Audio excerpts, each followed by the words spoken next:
Welcome to DSCI 511, Genomics Data Analysis in Python. So we were over in Yates for our Thursday in-person meeting and the fire alarm went off and so we were evacuated. So now I'm here in my office recording today's material. And just as a clarification, so Tuesday and Thursday, those in-person meetings will cover exactly the same material. And half of you were scheduled for the Tuesday meeting, half for the Thursday meeting. And of course, you don't have to attend in person. If you're more comfortable working remotely, that's perfectly fine. And I'll try to get the in-person meetings posted on Tuesday, but occasionally it won't be until Thursday. So before we get started, let me just define a few terms that you should be familiar with before you start getting into computer programming. First, what is a program?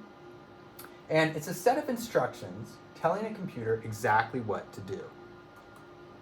Some terms related to that are programming language. This is a language designed to provide instructions to a computer, and each language has specific syntax and semantics.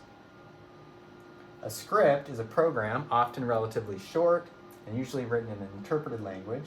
And then an algorithm is a sequence of operations to be followed to solve a problem independent of a specific programming language. Now, you should also be familiar with what's going on underneath the hood to some extent. So a few of the major components of a computer that most of you are probably familiar with are the hard drive. This is for non-volatile data storage. The central processing unit, or the CPU, this is what's performing the computational tasks. Core, which is just an independent processor. Most modern CPUs are going to have multiple cores built in. And then lastly, the memory or RAM. This is the temporary volatile storage of data. And so any software that you run on your computer has to first be, or any file that you open for that matter, has to be opened up into RAM, and then the central processing unit can act on it. And so the ability to perform computational tasks is largely limited by how much RAM you have, and that will determine how big of files you can open, how much data you can have stored in memory and whatnot. And then the central processing unit is going to determine how quickly you can perform computational tasks, and the number of cores you have is going to dictate how many processes you can run in parallel. Now I'll try to post a few videos, a few YouTube videos describing a little bit more about what's going on under the hood, which I'll link to from the course website. And this is a schematic I took from the Python for Everybody book that is sort of the book, the textbook for this course. So you have the central processing unit, which is interacting with your input and output devices. These are your keyboard, your mouse, your monitor. And it's interacting perhaps with a network. And really it's just sitting there saying, what next, what next, what next? And your software and files and whatnot are getting loaded from the hard drive into the main memory or the RAM, and then that is passing, and that information then gets transmitted to the central processing unit where it can act on it. And so the Python interpreter is a program that takes the programs that we write, the code that we write, and converts it essentially into the computer language as the specific instructions telling the central processing unit exactly what to do.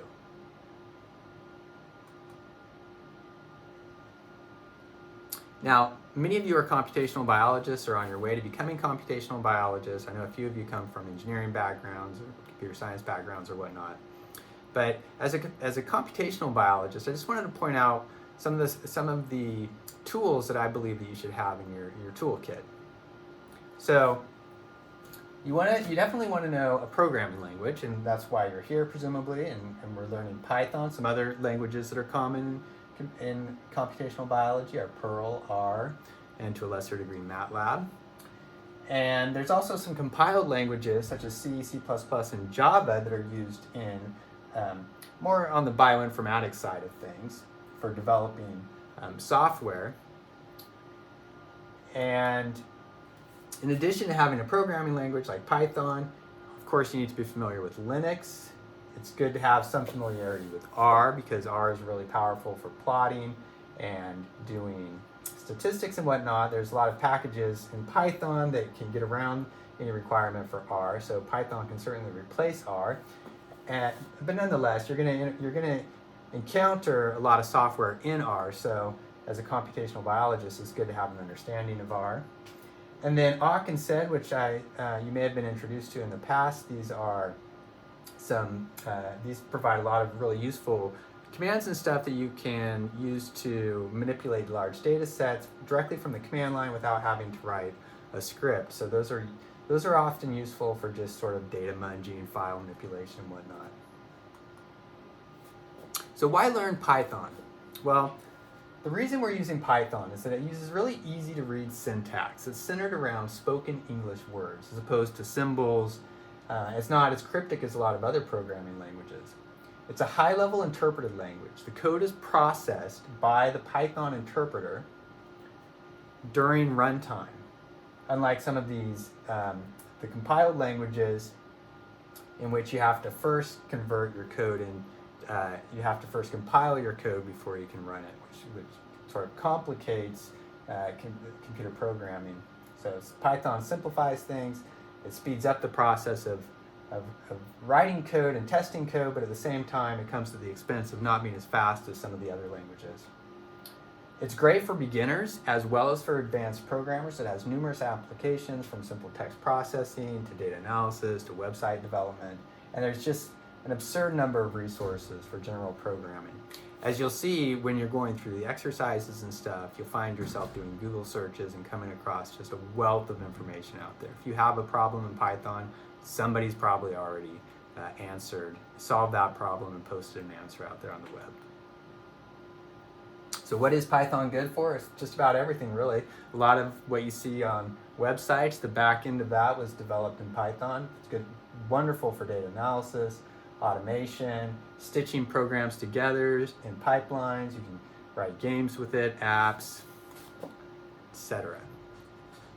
And Python is now one of the top general purpose interpreted languages. And this is just a plot showing pull requests from GitHub, this code repository back in 2017. And amongst those pull requests, Python is second only to JavaScript. And I think it's even increased since 2017. It's also one of the top languages taught to, in fact, it is the top language taught to computer science undergraduates now. And it's growing faster than just about any other language in terms of the amount of resources and the questions available through like Stack Overflow and other resources for answering computer questions and solving problems related to computer programming. So for this course, these are some of the goals. These aren't exactly what's written in the syllabus, but they're consistent with those goals.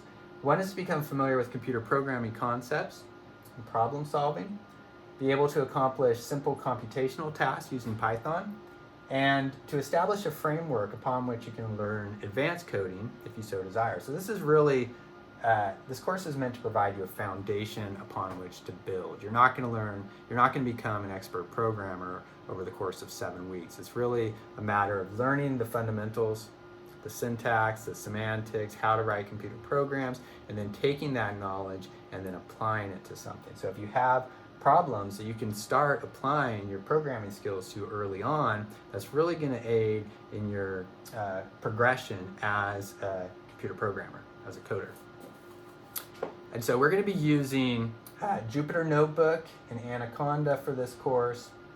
You need to have Python 3.6 or above installed on your computer. So let's go ahead and get started. And the way you're going to launch these Jupyter Notebooks that we'll go over together in class is through Anaconda. So let me take you into the course schedule.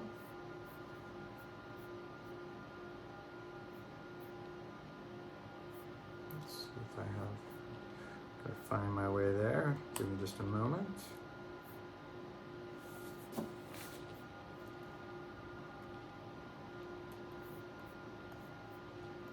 juggling a few different programs here. Okay, so let's go into the Python schedule.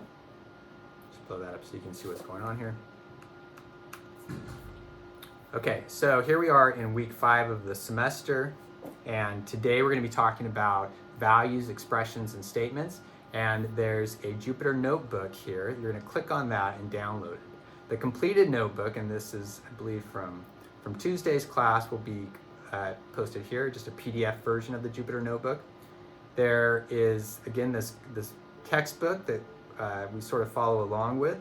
So it's, if you feel yourself falling, if you feel like you're falling behind in the course, I encourage you to read through the assigned chapters before class, or at least sometime during the week. There's a problem set posted each week, and so since we're only meeting once a week, we're not going to have a lot of time for in-person sort of interactive exercises. And so to compensate for that, I have these problem sets, and you should go through those problem sets. It's really important because, you know, just as with math, practice makes perfect in computer programming. So the more you practice, the better you're going to get. You're not going to get good, and you're not going to learn it without practicing. And so go through those problem sets. There's a key posted there if you get hung up on any of the questions. And then there's an assignment each week. So each week we're going to have a problem set that's not graded, you don't submit it. And then we're going to have an assignment that you do submit and is graded each week. And most of your grade is going to be based on those assignments, as well as a quarter of your grade, I believe, is going to be based on a final exam. So anyway, we're going to download this Jupyter notebook, and then you're going to move it into a folder that makes sense, like a folder for this course that's named like notebooks or something. And then the easiest way to launch it, and there's a couple different ways you can do it, but the easiest way is to find your Anaconda Navigator. So if you're on a PC, you can just search for Anaconda, and you'll see Anaconda Navigator pop up as one of the search items, assuming you've installed Anaconda. You can also use the Anaconda shell, and you can just type Jupyter Notebook and then the name of the notebook, assuming you're in the directory that contains the notebook. And on a Mac, you can go into the Anaconda Navigator down here. It's going to be one of your applications, presumably, if you installed it. Or you can go directly into your terminal.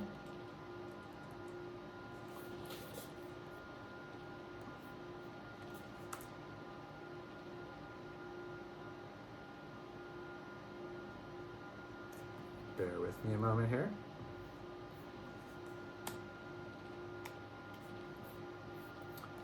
Okay, you can go directly into your terminal, and let me go ahead and download that notebook.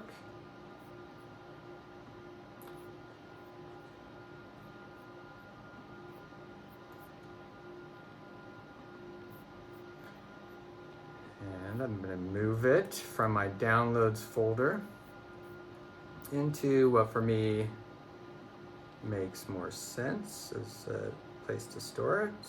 So I have a notebooks folder in here, I believe. Go into my downloads.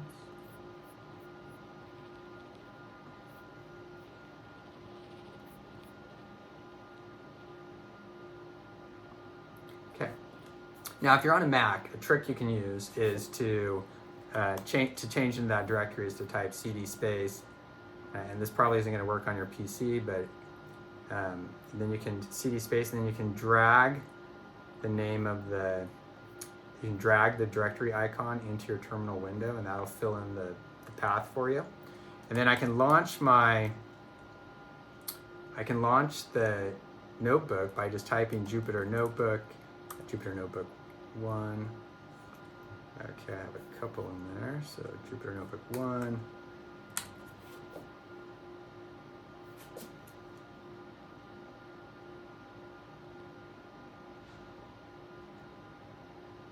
Oops. Jupyter Notebook. Oh, missing a word there. Jupyter Notebook. Jupyter spelled with a Y. And then you should see some text come up in the terminal, and then it's going to launch a web browser, and I'll bring you into our Jupyter Notebook. Now, alternatively, you can just launch the Anaconda Navigator on any computer, assuming you have Anaconda installed, and we'll see this window pop up. Let's give it a minute to initialize. And then you can choose Jupyter. You can see that. You can choose Jupyter Notebook here and launch it that way. Launch.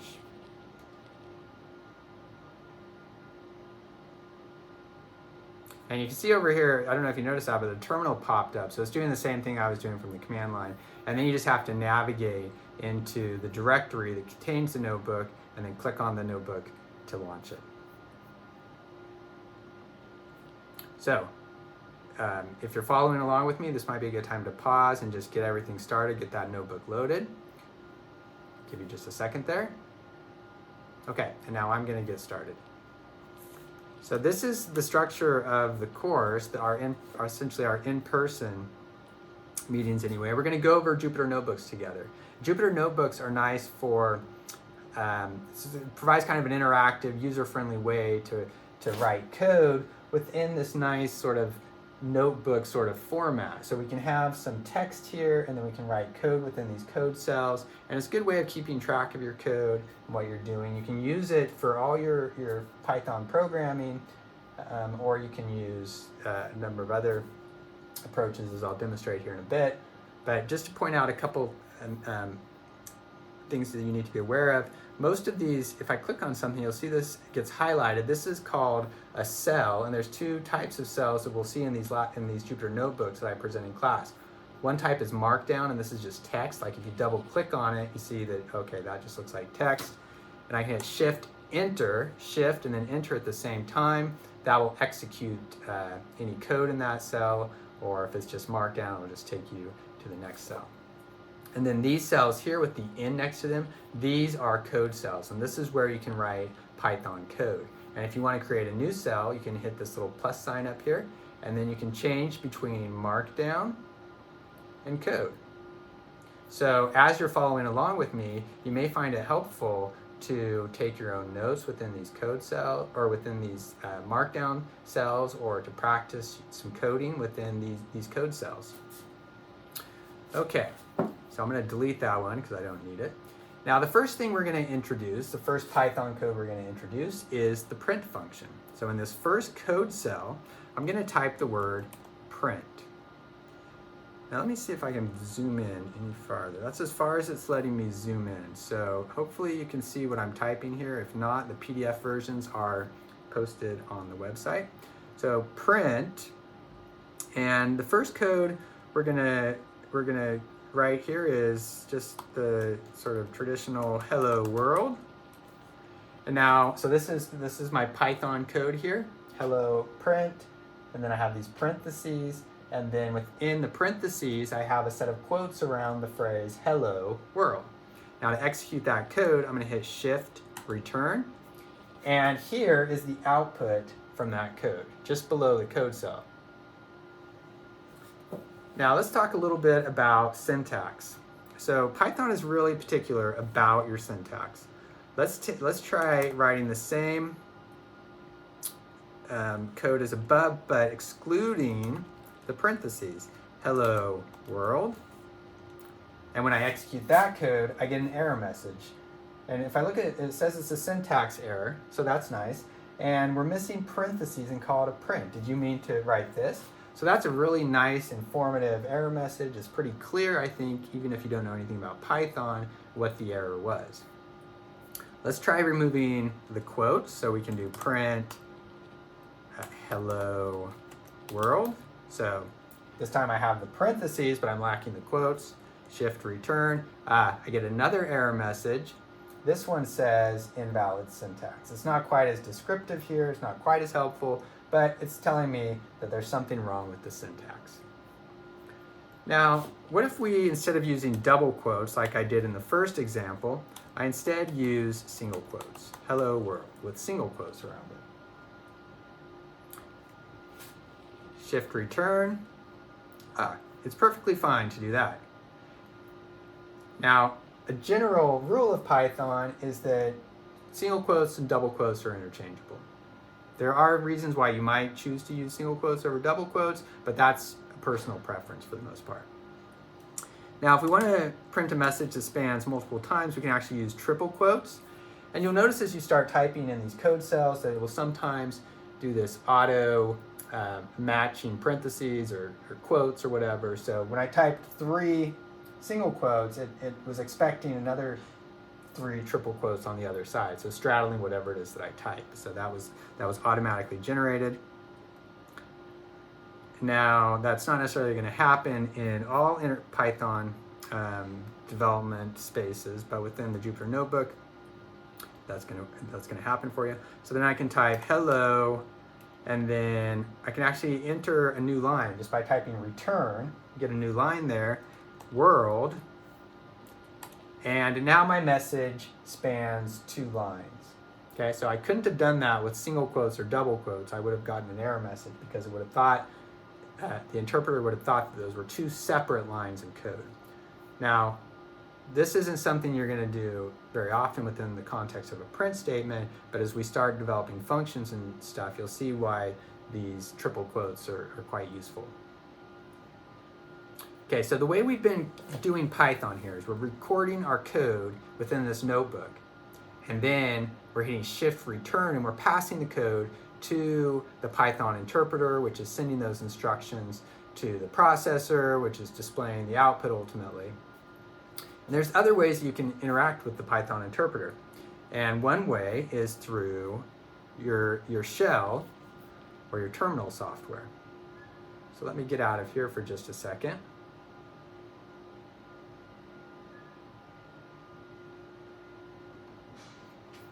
Let me go into my terminal window. So here I have a couple terminals open. I'm going to kill this one because I'm not running that anymore. I have a couple different terminal windows open, and I don't want to do anything with this terminal that's running my Jupyter Notebook. So instead I'm going to open a new terminal. On a Mac, you can just type Command N, and that'll launch a new terminal window if you're in the terminal software. Let me zoom in a little bit here.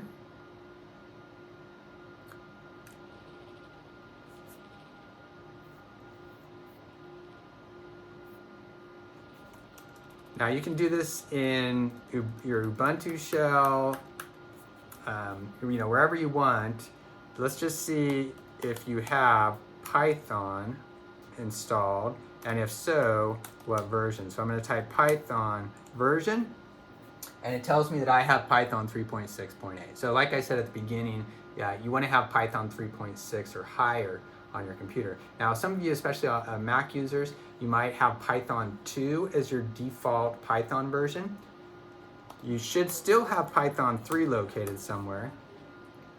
So if you type Python 3, it'll bring up Python 3. And so when you're running Python code, if Python 2 is your default version from the terminal, you'll need to type, instead of just Python and then the program name, Python 3 and then the program name. And I'll try to remember to point that out again when we run a script. But anyway, so I type Python or Python 3, and that brings me into the Python shell. And so instead of the $sign that we see within the Unix shell, we now have 3 greater than signs. So this is the prompt, and we can type code in here just like you would from the command line or from within Jupyter Notebook. So I'm going to say I love Python. Of course, I have my parentheses, and I have my quotes straddling the thing that I want to be printed.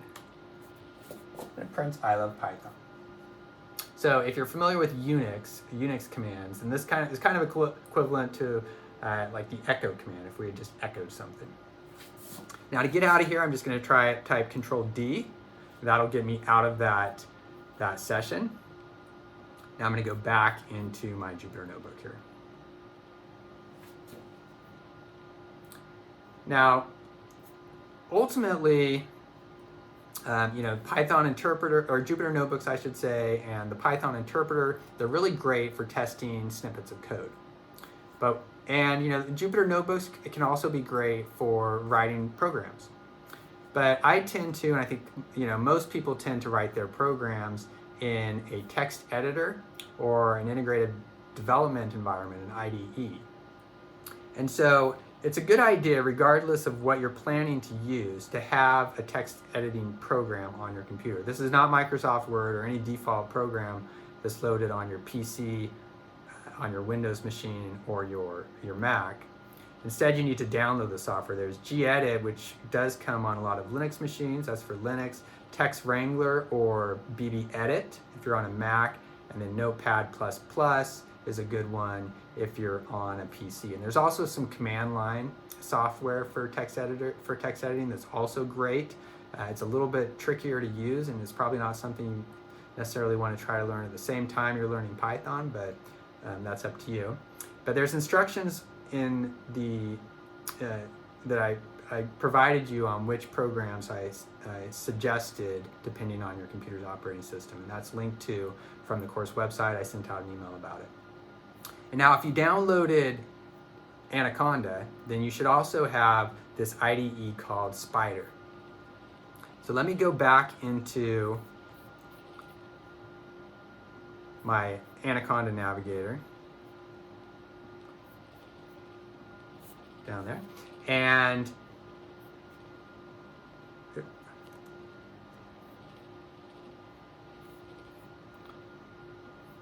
okay, so there's a lot of different stuff here. The other one that comes standard with the distribution, some of these you have to install, but Spider, this is that IDE. So let's launch that. So go ahead and do that if you're following along. Just give that a minute's launch. Just okay. And so that's going to bring up a window like this. Let's see. Let's see if I can blow this up a little bit.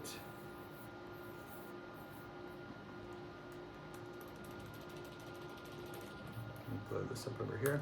And the two windows I want to draw your attention to are this one here. This is your text editor. This is where you write your code. And it brings up some default stuff like the date and the author on anytime you open a new file. You'll notice that. This is not code that gets executed. And you'll see those triple quotes we talked about earlier. Come back to that later. And then over here you have your console. This is kind of like your shell. This is where you'll get the output from the code that's over here in your editor. So let's go ahead and make a new, and you probably want to navigate into a directory over here that's going to make sense for you. So I'm going to go and I'm going to just change into the directory I have where I've been keeping programs, and then I'm going to go over here, this little icon at the top, new document. I'm going to make a new document here. Okay, hopefully you can see that. Okay, so this is just like a text editor. So I can write my code in here just like I was writing it in the Jupyter Notebook, or just like I was writing it in the shell. And let me, before I write any code in here, let me first show you the building blocks of a script so you see what some code might actually look like. So for that, I'm going to go into the course schedule again. And let's see, if I go into scripts here, there's one called buildingblocks.py. Let me zoom in on that a little bit so you can see what it looks like. So this document is strictly meant to illustrate some of the building blocks of a program. It doesn't really do anything useful. But those building blocks are as follows. This is as much as I can zoom in, so hopefully you can see that. Reusability. So writing blocks of code that you can use over and over and over again. First, to minimize redundancy within your programs, and then just to simplify things. You're not having to write the same code over and over. And Python is really exceptional in that sense. Going down a little bit further, we have this building block of input. So getting input from the user, maybe via the command line. You might be reading in text files. You might be grabbing something from a network. Repeated execution, that's the ability to go through and execute the same code on something over and over and over again, which is also called looping. And then conditional execution, to execute code, one block of code if some condition is met, and maybe a different block of code if a different condition is met, or just to move on if neither of those conditions is met. And then lastly, output. Probably if you're writing code, you want it to accomplish something, and that's usually going to be some sort of output. Maybe it's a new file, maybe it's manipulating some string or something. Whatever it might be, it's an important building block. So now let's go back to our Jupyter notebook here. Oh, pardon me. Here we are, exercise 1A, if you scroll down a little bit. So we're going to open a text editor, and that can be the Spyder IDE, or it can be a text editor of your choosing. We're going to save a document. We're going to create a new document, and then we're going to save that document with the name ex1a for exercise 1a.py. That .py extension is really critical.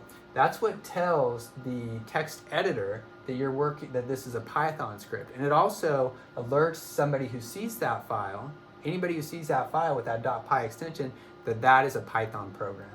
And so it's important that all your Python programs, all your scripts you write, have that .py extension.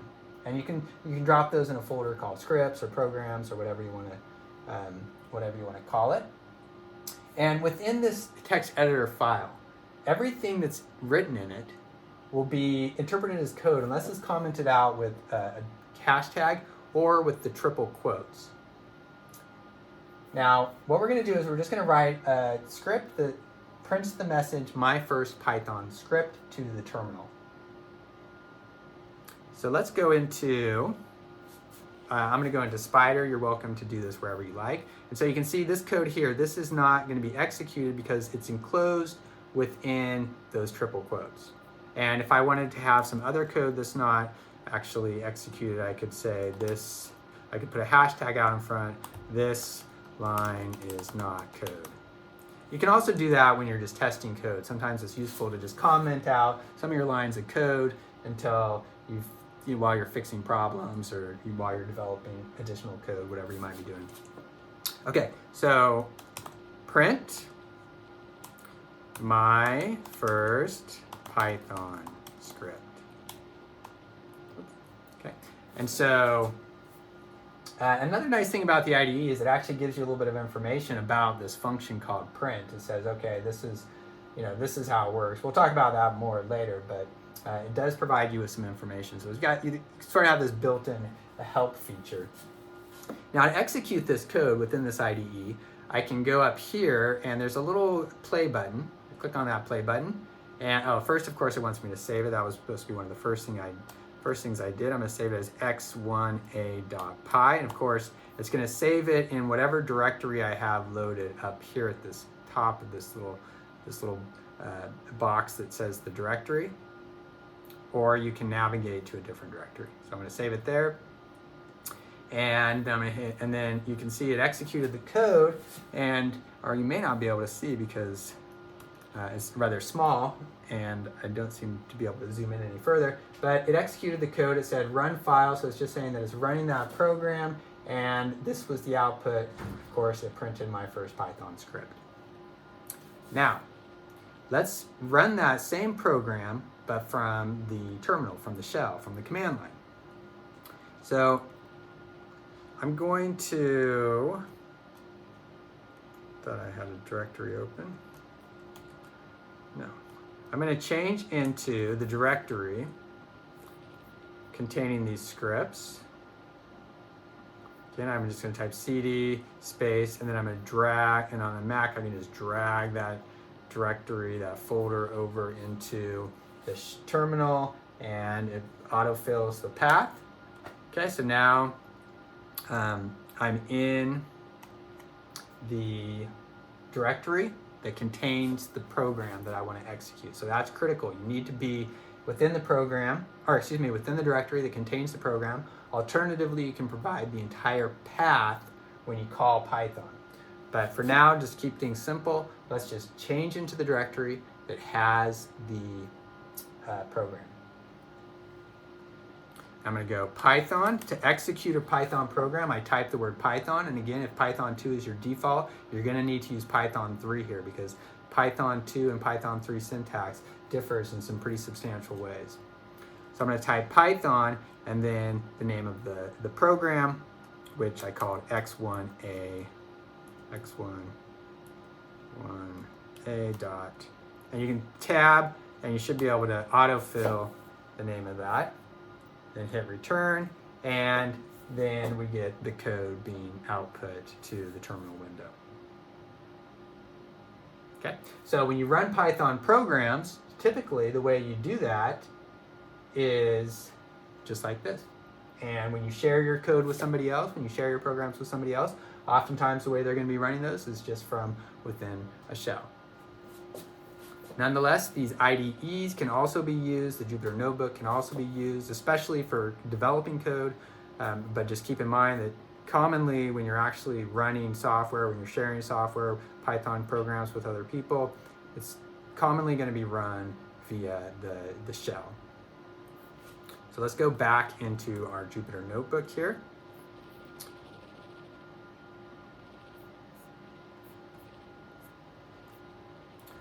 Okay, so now let's talk just a little bit about math. So you scroll down just beyond exercise 1A and you'll see this math header.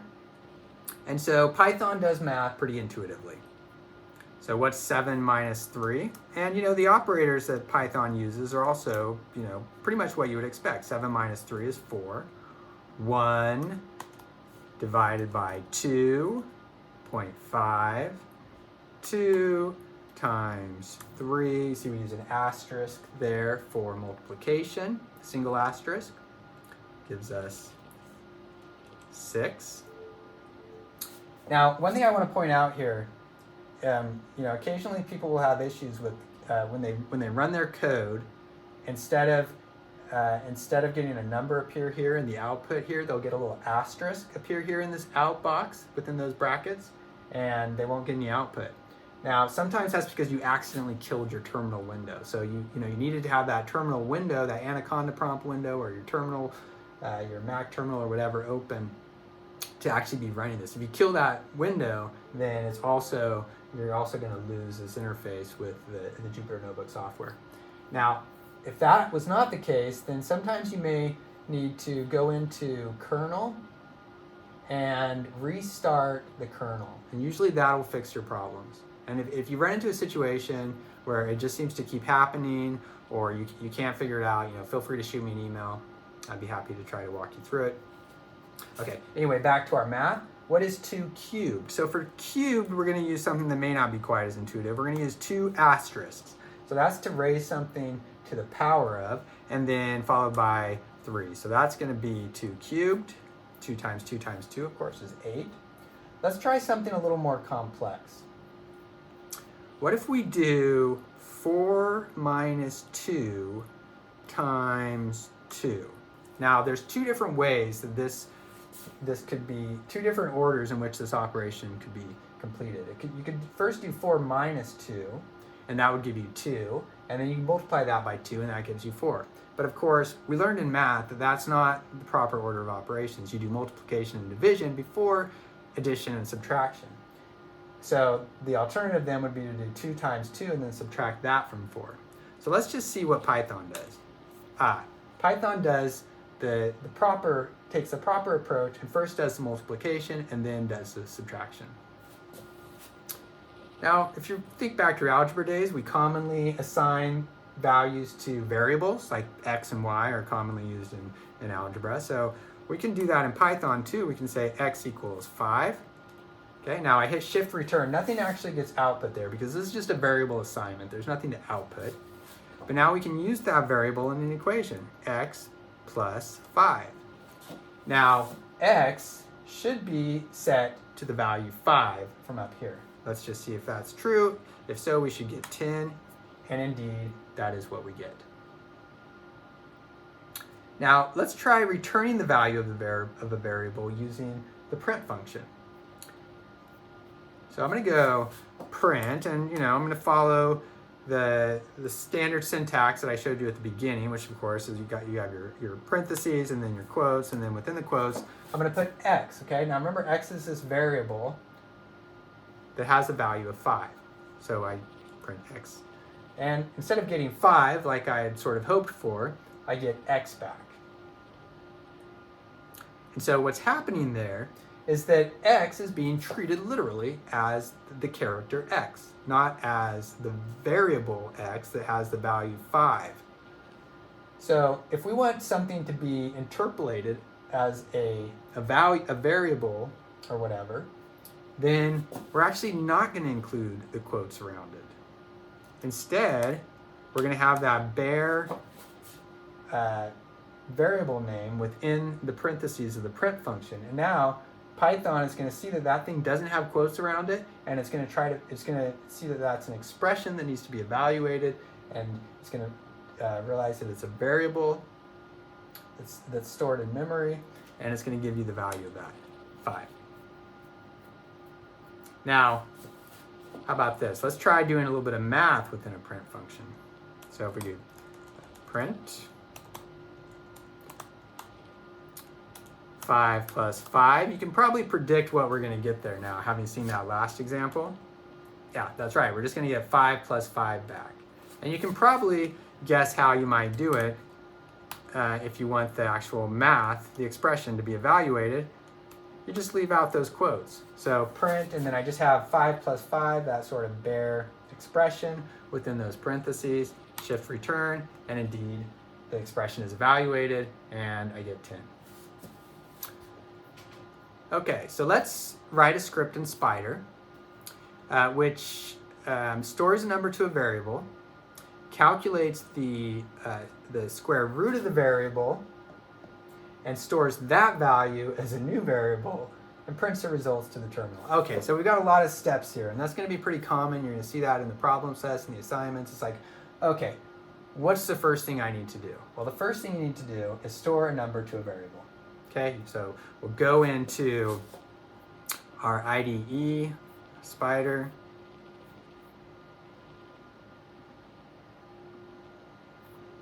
and I'm going to create a new document there with that little icon up at the top. Let me zoom in a little bit so you can see what's going on. And okay, what was I supposed to do? I think I was supposed to store a number as a variable. Well, I'm just going to call that variable in for simplicity here. And I'm going to say n equals 4. Okay, so I did that. I did the one thing the program said to do. Okay, let's see what else I need to do. So I need to calculate the square root of the variable and store that as a new variable. And then lastly, I see that I'm going to print the result to the terminal. So to get the square root of something, there's a way you can do that. Take the actual square root using SQRT or whatever in Python, but it's not quite as straightforward as that. But we can also take the square root of a value by raising a number to the 0.5, recall. And so if I want to take the square root, I can raise 4, let me do a new line here. I'm just going to call this in SQRT, in square root, and that's going to be it's going to be in raised to the, I'm going to say 0.5 for 1/2 power. So that's the same as taking the square root. So I have my first variable assignment, n equals 4, and then I'm going to take the square root of n, which is really the value 4, by raising it with 2 asterisks to the 0.5, the 1/2 power. That's one way to take the square root. And I'm going to assign that, whatever's that expression evaluates to, as this variable. It's not saving this expression.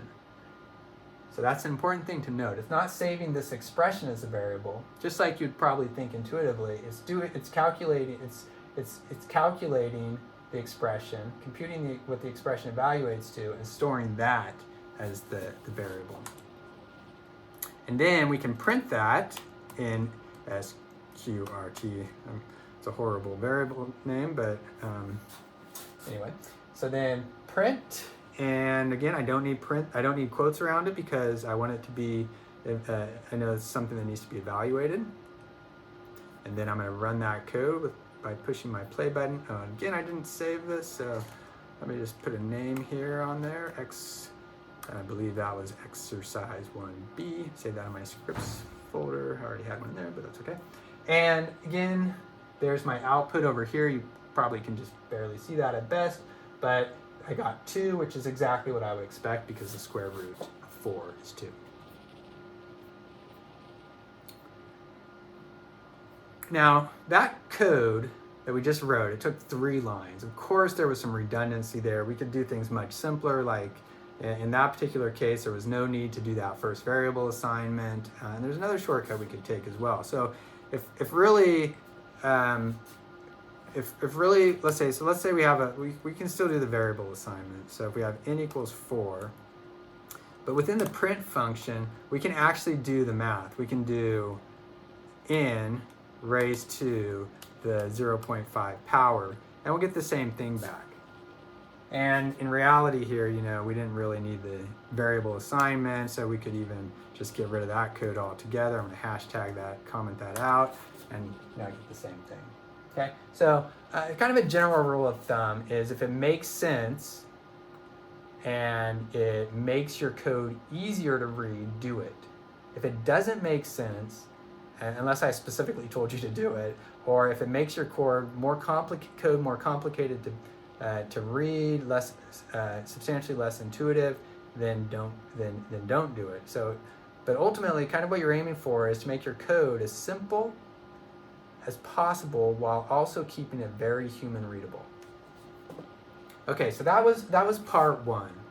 Now we're going to move into part 2, and there's sort of a historical reason here why there's 2 parts, because we're covering essentially 2 classes worth of material in one day because of the social or the physical distancing requirements. So part 1 is what I would have normally covered on Tuesdays, and then part 2 is what I would have normally covered on Thursdays. And so I'm squeezing this all in to 1 class period, with the expectation that you'll spend the extra time doing the problem sets.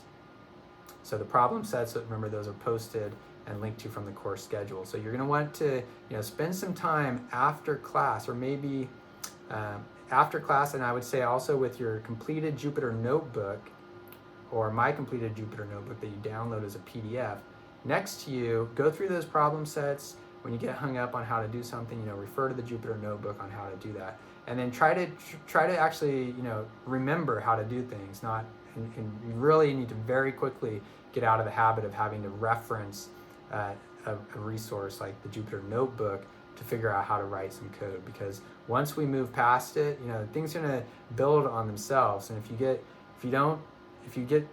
you fall behind a little bit and you are constantly having to look stuff up, that's really going to slow down your coding. And like I mentioned at the beginning, practice is really critical. Practice makes perfect, and so the more time you spend practicing, the better you're going to get at coding. And in case I forget, what I suggest you do after you're all done with your Jupyter notebook, you can save it as a completed notebook. That's fine. In fact, it does some weird auto saving that's kind of annoying. So if you want the original version of the notebook that doesn't have any code in it, then you might want to download a fresh copy and keep that. But you can also just print this as a PDF.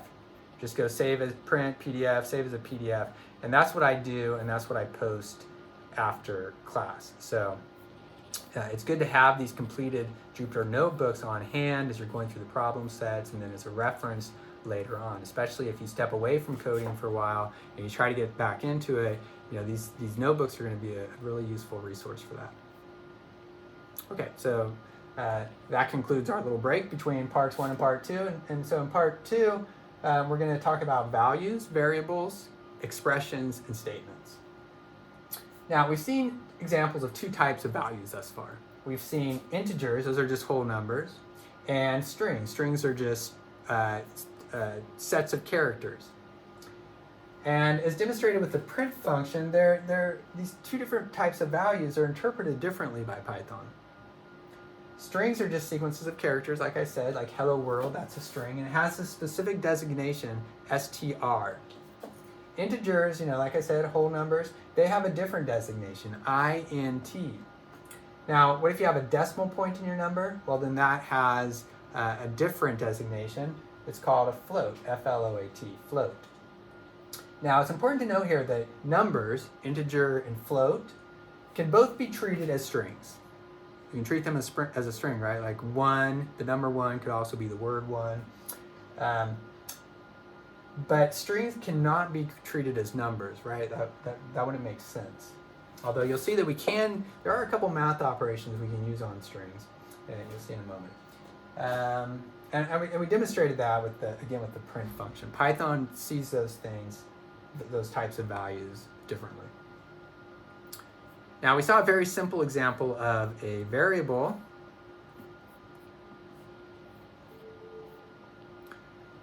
assignment. We just did x equals 5 or whatever. Now variables can be, integers like we saw. They can also have decimal points. They can be float values, and of course they can be strings as well. And we can, for example, we can assign a DNA sequence to a variable. So here I have this variable that I'm calling seq, S-E-Q, and I've assigned it this value here. Now, here's something important to note.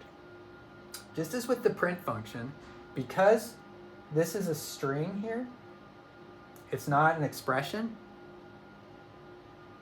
it needs to be within quotes. Again, those can be single quotes or double quotes. You're going to get an error message if you try to assign a string to a variable without those quotes. Now, we're going to use this variable in a moment, so I actually need to do my shift return to execute that code cell. Otherwise, this variable assignment won't actually happen. An important thing to keep track of in your Jupyter notebooks. If there's code that you didn't write that I've sort of incorporated into the notebook, you still need to execute that code potentially for subsequent steps, although not always, so I'll try to point that out when it's important. Okay. Let's just see real quick. What if we were assigning a number to the variable seq, which would be kind of a peculiar thing to do, but why not? Well, the type of value is going to depend on whether or not we put quotes around it. So if I put quotes around it, it's perfectly happy with it. But if I don't put quotes around it, it's also perfectly happy with it. Now, if there's quotes around it, Python is going to call it a string. If there's not quotes around it, well, then it's going to be some sort of number, an integer. If it's a number, it's going to be an integer or a float value. But let me go back to, let's see. Let me go back up to this code here. I can't recall if I'm going to need that variable stored as an actual DNA sequence. So I'm going to execute that seq equals ATG code cell once more. Now, if there's not a decimal point, so let me create a new variable here. Let me call it n equals 5. Now, if I create a variable and I give it a value like 5, there's no quotes around it. So I'm going to execute that. And then I'm going to use this function called type here to demonstrate this. So type is another function like print. And what it does is it just tells us the identity of an object, what type of value it is, for example. So type in an integer. Okay, so looks like an integer, it is an integer. In contrast, if we put a decimal point after it, we say like 5.0, execute that code, then Python is going to assign it as a float value. So Python is doing this assignment. And so it's important to keep that in mind. If you have quotes around it, it's a string. If it's a number with a decimal place, then it's a float. And if it's a number without a decimal place, then it's an int or an integer. So let's do n equals 5. Execute that code cell. And then let's do n plus 5. And of course, we expect 10. Okay, so things are behaving as we expect them to. Now let's reassign that variable the string 5. Let's make sure you can see that there. The string 5, n equals 5 within quotes. Execute that. And now what happens if I multiply n by 5? Probably maybe expecting an error message. But instead, what we get are 5 5s. So we get whatever this thing was, that many copies of it essentially. So it's kind of a way copying and concatenating a string, which could come in handy at some point. Now, commas are not permissible in numbers. So you can't write 1,000 and have that be interpreted as 1,000 with a comma between the 1 and the zeros and have that be interpreted as the number 1,000. It's not 1,000, it's something different. So let's actually take a look at that. Oh, 1, 5. We'll see what that, you won't understand why we got that output just yet, but later in the course you will. But the take-home message here is that when you're talking about numbers, you have to leave out the commas. 1,000, a million, a billion, a trillion.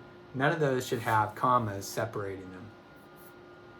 Now, another thing to point out here, so, what I wanted to do here was I wanted to add 1,005. But that's not what happened. This is an example of a semantic error. That is an error where the code is perfectly valid, but it didn't do what you intended it to do. Contrast that with syntax errors. We've seen a number of syntax errors now, and you get this nice error message. It's like, oh, okay, I messed up. Problem with semantic errors is you often don't know you messed up, and they can really cause a lot of damage in code. So it's something to always be on the lookout for. Make sure you understand what your code should be doing, not just guessing what it should be doing, and make sure you're testing it, providing an input that will produce a known output. We'll talk about that more later. So, how do you name variables in Python? It's a little more complicated than meets the eye. So they can be just about anything, so that's good. But they can't start with a number. They can't have spaces. If you want to use a space, use an underscore in place of that space. And they can't have special characters in them either, except for underscores. It's best to give variables descriptive names and to use lowercase letters. In particular, the first letter should be lowercase. Also, variable names are case sensitive. So a variable name, all lowercase r, and a, is not the same as a variable with the name lowercase r, uppercase r, and a. And it's permissible to give variable names the same name as an existing function, like print or type. Not a good idea though, because it's going to overwrite within that program, while that program is running, it's going to overwrite the existing function. So don't do that. And there's also 30 special keywords here. These are just completely off limits. Python isn't even going to let you use them as variable names. Things like try and break and none, class, things like that you might, maybe that would be a good variable name. You'll go and try it and you'll realize that that's not permissible.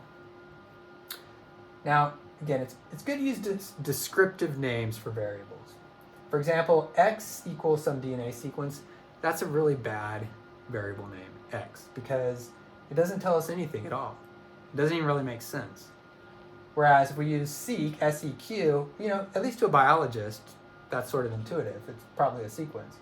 And if we want to distinguish two different sequences, we could just attach a 1 or a 2 to the variable seq and give them different values. So that's also pretty intuitive, and I think that most biologists at least would understand that. But it's not permissible to put the 1 or the 2 out front in the name. It's a bad form to use all uppercase letters for variable names, so don't do it. You can have, as long as the first letter is lowercase, that's acceptable, but in general, I just say stick with lowercase letters for the most part for variable names.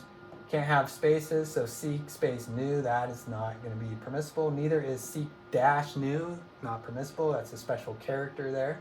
But you can't have seek underscore new because underscores are the one special character that is allowed in variable names. Class as a variable name might be tempting at some point, not permissible. Max and min, these are two different functions. You could use those as variable names, and you will be probably inclined to at some point during the semester, but it's not a good idea because there's functions with those names that will no longer be usable within your code once you've overwritten them with those values.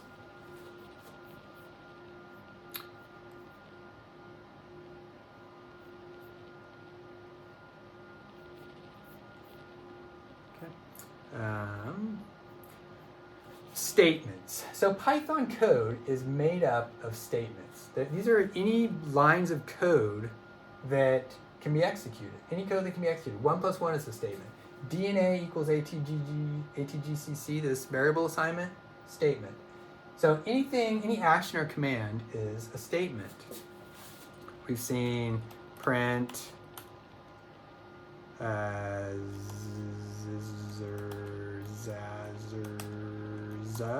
that's a statement. Now anything, any action, it's almost like a command line command, it's something that can be executed. Expression is something that represents a value. It can be a single value, like whatever's stored in a variable, combination of values, variables, and operators. Calls to functions, as long as it's something that can be evaluated. Expression, as we saw earlier in the interactive mode in the shell, the value of expressions are output upon hitting enter, and that's also true in the Jupyter Notebook. But within a script, unless you're specifically saying to do something with an expression, then it's not just going to be output into the shell or into a file or whatever, as you'll see as we go along. So any code that evaluates to a value within a statement is an expression. So Python programs are a series of statements in a sequential order, many of which will contain expressions. Here we have an assignment statement, num1 equals 5. Another one, num2 equals 7. We have an assignment statement with an expression, num3 equals num1 plus num2. Print num3, there's a print statement. Okay, going back to these math operators, we already saw a few of these, so I'm not going to dwell on this for long. But I did want to point out a couple new ones that I didn't mention before. One of those is the modulus operator. And you may have seen this in awk or in some other Unix-based coding. It's represented by a percentage sign. And it gives you the remainder of a division. So 11 divided by 3, right? 3 goes into 11 3 times, and 2 is left over. So that should give us the value 2. And indeed, it does. It's kind of a weird thing, maybe, but you'll see later on when you're working with large files and you're going through files line by line by line, that little modulus operator could come in quite handy. Now, we've seen the plus operator in a math context, but we can also use it to concatenate strings. For example, if we have ATG, that's a string value, right? And we want to add that to the string value ATG. Of course, this isn't like math addition. This is concatenation, because what we get is those two things just concatenated together. Let's look at another function. So we've seen type and we've seen print. You notice the thing about those two functions and the thing about this third function is that it's got a name, and then after that name, it's got some quotes, and within those quotes, you can put some arguments and stuff. But the input function is like the read function, if you're familiar with it from Linux or Unix, that allows you to collect input from the user, and then you can perform actions on that input within your program. So it looks like this, and if I execute that line of code, I get this little box appear, and it's waiting for some input from me. And I could write, hi, don't really know what you want, but okay. So that's not really useful. But we could also store the whatever is input as a variable name. So I can say name equals input. Now it's clear to me that I want the user to put their name. Okay, Ty. Okay, so that looks good. And probably, as you might have guessed, I can now that I've assigned, when I input Ty, that value actually got passed into this variable name. And so if I then print that variable name, I get Ty. Okay, now, the little flashing cursor is not particularly useful. It doesn't really tell us, as a user, I don't know what I'm supposed to enter. If I can see the code, then I can figure it out. But otherwise, it's useful to have some instructions, like what do you want me to enter there? And just like with the read command, we can add a little message to be displayed in the terminal window when the code is executed. And so here we have an example.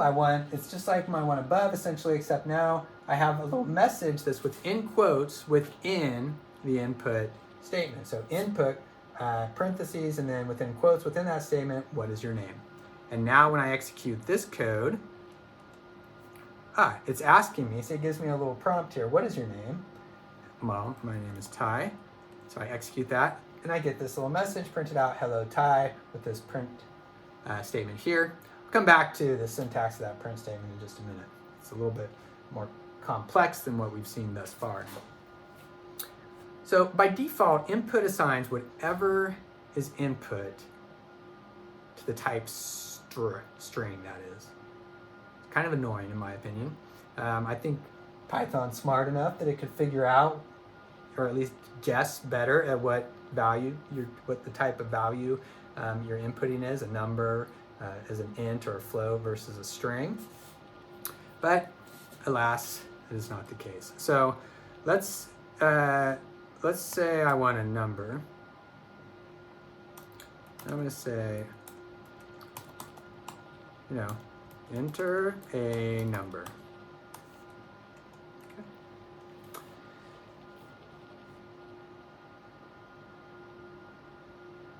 Then I'm going to compute the inverse of that number, 1 divided by num. Enter a number. Things are looking good so far. 5. And now I get an error message. So now I have a syntax error. Unsupported operand type for division, int and string. It's saying I can't divide an integer by a string. Num is being treated as 5, but not the number, not the integer 5, but rather a string value 5, an str. Now, fortunately, there's a very easy workaround for this problem. We can convert a number from string to float or int using the functions int, float, or str. So let's look at int. So that's what I would have wanted to do in my previous example. So I have my input, enter a number. Okay. So let me back up a little bit because I don't want to lose you here. Okay, so here's my original code, right? 1 divided by num. So let's just copy and paste that for now from the previous code cell, okay? Now, the problem was num here is being treated as a string. I can then instead reassign that as an integer by just wrapping this whole thing in int. Let me back up one more step. I don't want to lose you here. Let me get rid of that. So I'm back to where I started, okay? Let's now instead, let's do a reassignment of this number. Num equals int num. Okay, now let's execute that. 5. And now we don't get an error message and we get the inverse of 5, which is 0.2. Now let's look back at the code and see what we did. So we did the same thing as before, but then we took that num and actually let's do one more thing here to make this even more straightforward. Let's figure out using our type function what type num is after the number's input, and then again after I've done this reassignment here. Let me just copy this line of code. There's certainly no shame in copying and pasting code. Okay, so now I should print out the original type of the num variable, and then the type after I've done this reassignment. So shift return, enter my number 5. Okay, so now I entered my number 5, and first, originally it's a string value, right? So here it's a string value. I then turn it into an integer with this int function, just putting the number within the int, reassigning it the same variable, not necessarily good form. You might want to give it a new variable name here. And then it now becomes an int, and I can use that in math. Okay. Now, in reality, though, let me actually make a new code cell here. In reality, let me go back here to this right here. I'm going to copy that first line of code so I don't have to type it. Okay, and then I want to do my, get my inverse there.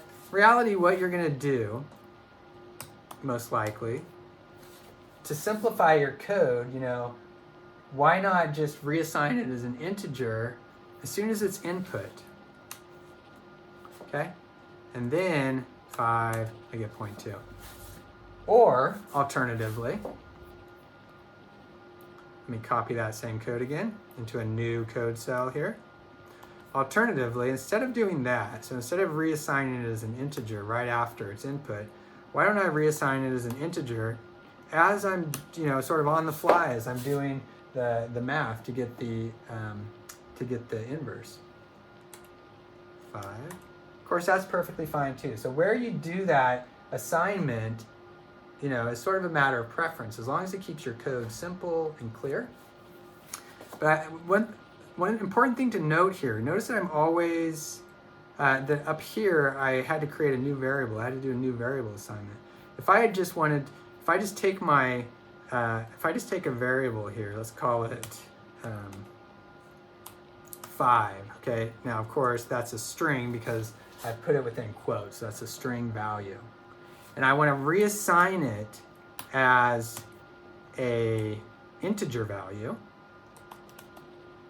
And then let me do type in to get what type it is, okay? So I've got this original value 5 for this variable in, but I put it in quotes, so it's a string. Now, then I want to convert it into an integer here. So I've got my int function wrapping around in, and then let me see what type it is now. It's still a string. It's still a string because we haven't actually stored it as a new value with the type int. So it's important to note here that this isn't permanently changing the value of this variable from a string to an int, it's just changing it in this statement. Similarly up here, we weren't actually changing this variable num to an integer. We were simply changing it temporarily within this statement, or essentially we were getting the integer equivalent of this specifically for this statement. Okay. Now, lastly, let's talk about the print function in a little more detail. How do we use print with combinations of strings and variables? Because those two things are treated differently. Strings need to have quotes around them. Variables, if you want them to be interpolated, they shouldn't have quotes around them. So how can we combine those things within a print statement? Now, there's a number of different ways you could do that, but the best way is to use F strings. And this right here is the syntax of an F string. So let's just look at this. So we have the print statement, that we're sort of comfortable with now. And we have stuff within parentheses, so of course that's what we'd expect with the function. And then we have some stuff here within quotes, so that's all still looking familiar. But where it sort of breaks down is we've got this F out in front, and then we've got these curly braces around a variable within those quotes. So what's going on here? Well, this F, this says treat this, what comes next, as an F string. And F strings have a special syntax. The syntax is for strings to be bare and expressions that you want to be evaluated, such as variables, to be within these curly braces. So let's say we have let's say we gather from the user a DNA sequence, and I'm gonna use my input function, enter a sequence. Okay? And for those of you not familiar with DNA, RNA, I'll use a lot of those examples because this is a course sort of focused on DNA and RNA. But DNA is made up of the letters A, C, T, and G. RNA is made up of the letters A, C, U, and G. So what I'm expecting then is a string here of A's, C's, T's, and G's, not in any particular order. And then I want to print out to the user, print your sequence is seq. Okay. Now, we know that what's really going to happen here is that seq is just going to be the word seq. It's not going to be the variable because it's within those quotes. Now, you might want to do this, like that. That looks like it should work. So now I have the string in quotes and then the variable names outside of quotes. Like, that's legit, right? So let me execute that code. I get invalid syntax. So it doesn't like that. You know, there's an easy way around this. You could hit a plus sign there. You know, that's going to work, but that's not the way I want you to do it. The way I want you to do it is with these F strings. So this is how it works. We go back to this, your sequence is seq, and we put an F out in front. So it's that simple. The first step is that simple. We just have an F out in front to specify that this is an F string. Then seq, we want to treat as a variable. So we put these little curly braces around it. Shift return. Shift return. Okay, so now I ran into that issue that I mentioned earlier where we have a little asterisk here. So I didn't like what I had done. Like I did the input and then I didn't actually input anything. It's upset about that. So I'm gonna go into kernel up here. See that? See that little asterisk in there? I'm gonna go up to kernel here. I'm gonna do restart and restart. Now you'll notice that everything got cleared out of these little brackets next to the ends. So that was successful. Now I do shift enter. Now we're back in business. I'm gonna enter a sequence ACTGG and it prints out your sequence is ACTGG. So it's behaving the way that we would like for it to behave. So these are called F strings. And from now on, when you do print statements where you want to combine different types of values, strings and expressions and whatnot, you want to use F strings. So familiarize yourself now with this syntax. Now, another nice thing about these F strings is that essentially any expression can be placed within them. So here I have an example of, I've taken this, sort of, and I've condensed it down into one line of code. It's a little bit ugly, it's a little bit hard to read, but it's not terrible. So I've got, hello, a string, and then within my curly braces, within this F string, there's an actual function. So now I'm calling a function input here, prompting for the name, and then, okay, so then what I'm sort of predicting will happen from this is that the user will be prompted from the shell or from Jupyter Notebook for their name, and then that value is going to replace all this stuff here, and so then I get hello, and then whatever was input. So let's see if that behaves the way I expect. Enter your name, Ty. Indeed, hello, Ty.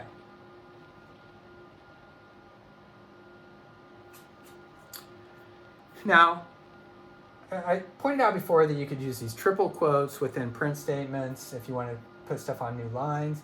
You don't really do that in reality. Those triple quotes have a really important use, and we'll get to that. But in reality, if you want to print a new line in a print statement, it's much easier and usually more intuitive to just use a \n. It's definitely more, there's a lot more applications where you'd want to do that anyway.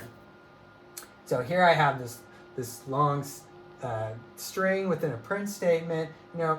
Most stuff, of course, is going to be treated literally, but these print statements will recognize \ns and some other regular expressions, if you remember that term, as regular expressions. And so if we hit shift return here, we get our output on 4 separate lines. And you can see there's \n separating don't worry from about a thing, another new line, \n, separating about a thing from cause every little thing. And then finally, another new line between that and is going to be all right. Okay, so lastly for today, let's write a script that prompts the user for two sequences using two separate input statements, and then assigns the concatenated sequence to a new variable, and then prints the variable within a user-friendly message.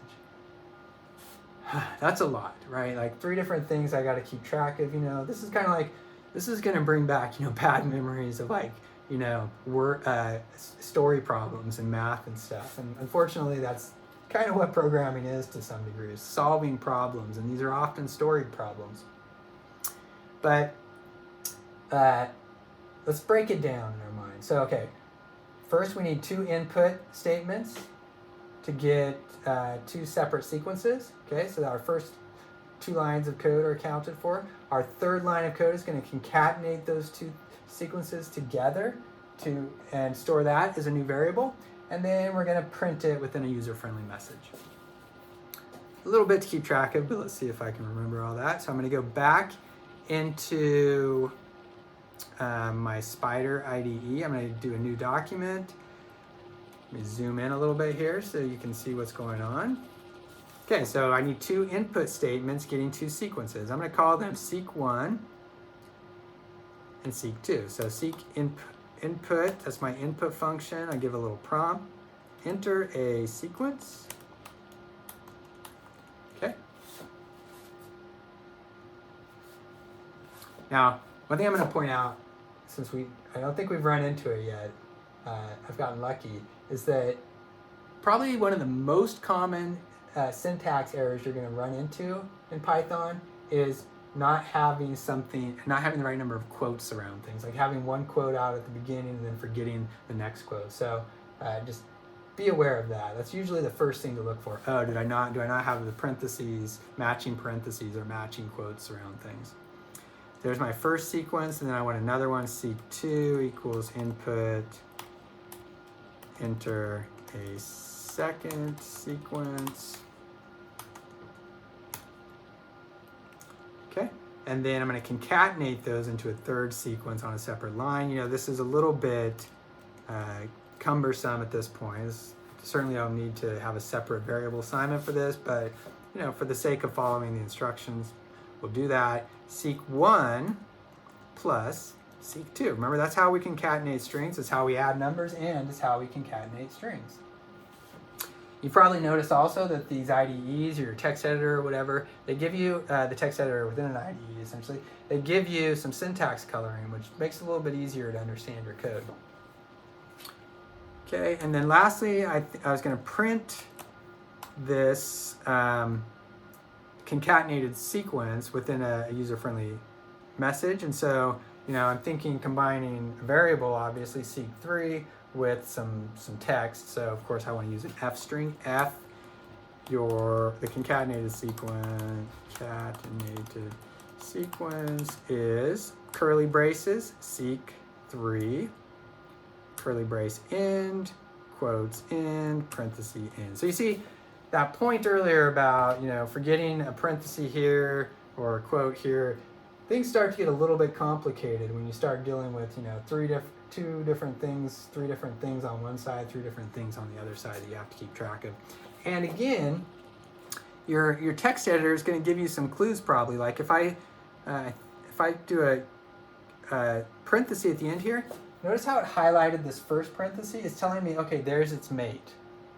Similarly, back here with this double quote, oh, well, actually it didn't give me that one, but sometimes it will, sometimes it won't. It's going to depend a little bit on your text editor. But it does do a little bit of matching for you when you highlight over something. See, it's telling me these match and whatnot. Not sure why it's not telling me my quotes match, but that's just Spider for you.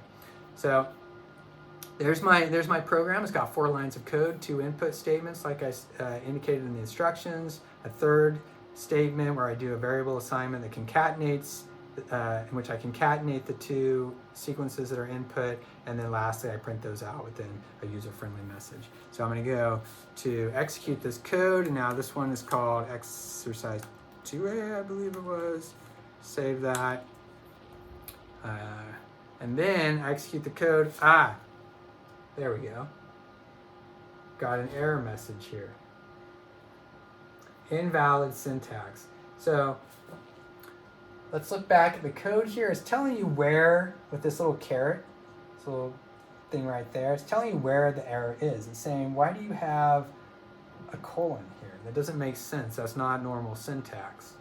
So I go up here and I look at what I did. I wanted that colon to be within that message there. So let me just back up, put that colon in there. Remember to close that off with another set of double quotes.